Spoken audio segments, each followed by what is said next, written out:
ویسے رانا صاحب اس کے جواب میں رانا صاحب سے لے لیتی ہوں، پھر میں خرم صاحب کے پاس آتی ہوں. یہ بات تو درست ہے، حکومت بھی آپ ہیں اور پوچھتے بھی آپ ہیں کہ پکڑے نہ ان کو، گرفتار کریں، ان سے سوال پوچھیں. یہ کیا بات ہے؟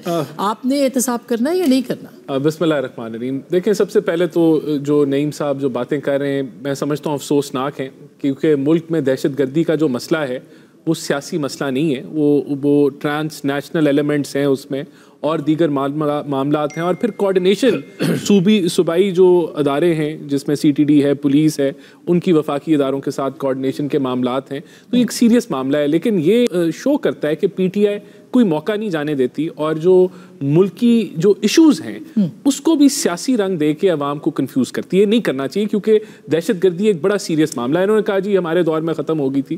بھائی ضرب از اور رد الفساد 2013 سے 18 کے درمیان میں ہوا، اور 2018 کے اختتام تک یہ تقریباً آپ کے جو انسیڈنٹ جو آپ نے بتایا یہ تقریباً ختم ہو گیا. نو گو ایریاز پاکستان سے ختم ہو گئے. پھر جب یہ طالبان نے ٹیک اوور کیا اور امریکن جو ہیں انہوں نے انخلا کیا اس ایریا سے، اس کے بعد ٹی ٹی پی جو ہے وہ اخوان سرزمین کو استعمال کر رہی ہے پاکستان کے اندر حملہ کرنے کے لیے. تو یہ تب سے انسیڈنٹس بڑھتے گئے ہیں، اور ان کو ہم نے ٹیکل کیسے کرنا ہے؟ پہلے آپ کے آگئی بالکل آپ کا بارڈر سیکیورٹی آگئی، اور اس کے بعد جو فرنٹ لائن ہوتی ہے وہ پولیس ہوتی ہے، کیونکہ اگر دہشت گردی کا کوئی بھی انسیڈنٹ اگر صوبے کے اندر ہونا ہے تو دیکھیں پھر سی ٹی ڈی اور ٹی ڈی اور حکومت پہ تو ملبہ ڈال سکتے ہیں، مگر موجودہ حکومت کا بھی تو کوئی دیکھیں میں ملبہ ڈالنے میں انٹرسٹڈ نہیں ہوں. ابھی کہا انہوں نے پشاور سے انکوائری، پشاور کی حکومت سے انکوائری کرنی ہے، تو بالکل وہ تو ہونی چاہیے جو خیبر پختونخوا کی حکومت ہے، مگر وفاق بھی تو جواب دینا رانا. دیکھیں سب جواب دیں ہیں. میں تو کہتا ہوں کہ بجائے کہ ہم اس میں پولیٹیکل پوائنٹ سکورنگ کریں،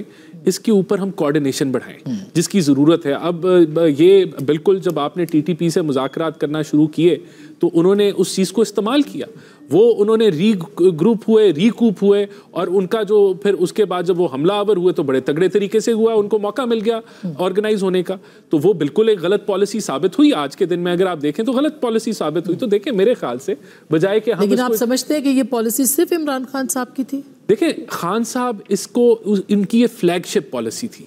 خان صاحب اس کو پروپوگیٹ کرتے تھے، دن میں ایک دفعہ نہیں، دن میں 10 دفعہ پروپوگیٹ کرتے تھے کہ طالبان کے دفتر کھلوا دیں، ان کے ساتھ مذاکرات کریں گے. تو ڈیفینیٹلی جب ایک ملک کا پرائم منسٹر اس پالیسی کو لیڈ کرے، اس کا وہ اسپوکس پرسن ہو، اس کو وہ پروپوگیٹ کرے، تو اس کی اونرشپ وہاں بالکل بنتی ہے. اور وہ غلط ثابت ہو گیا، وقت نے بتایا کہ اس کو ٹی ٹی پی نے استعمال کیا ری کوپ، ری آرگنائز ہونے کے لیے.